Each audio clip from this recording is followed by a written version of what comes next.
Good morning. I'm going to use this raised garden bed I have right here, which is pretty big. I'm going to use it to plant some tatsoi and some bok choy in it.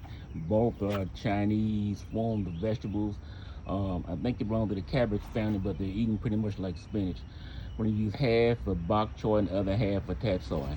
What I've done is, because this flower bed is so big, I decided to use leaves to cover up a great deal of that. The leaves will not only save me money by not having to use so much soil, it will also decompose and help in the fertilization of the plants when I plant them.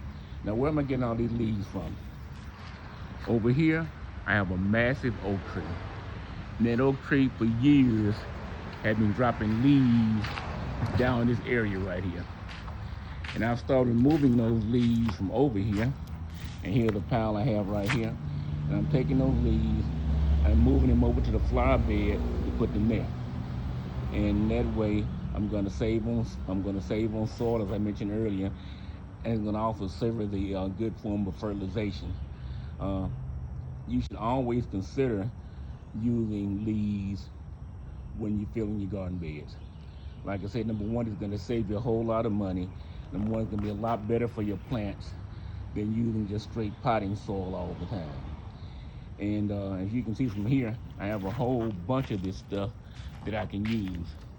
My only wish is that I thought of this earlier before I use so much potting soil on the rest of my garden out here. Many gardens are doing well, of course, but still, it would have saved me a lot of money had I used these leaves instead.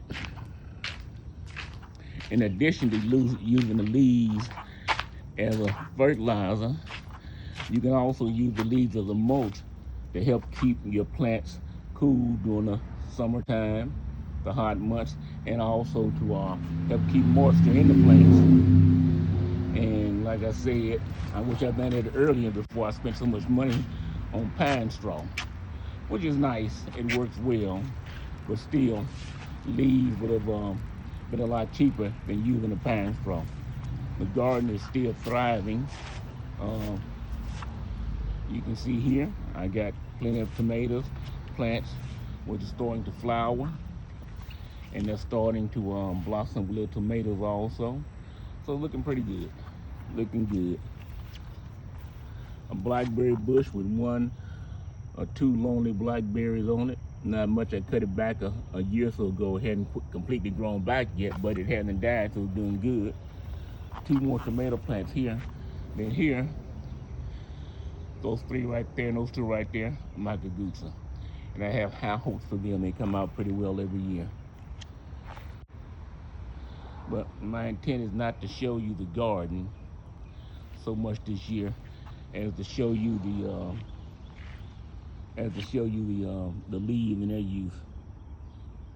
But I just give you a round look at what's going on in the garden.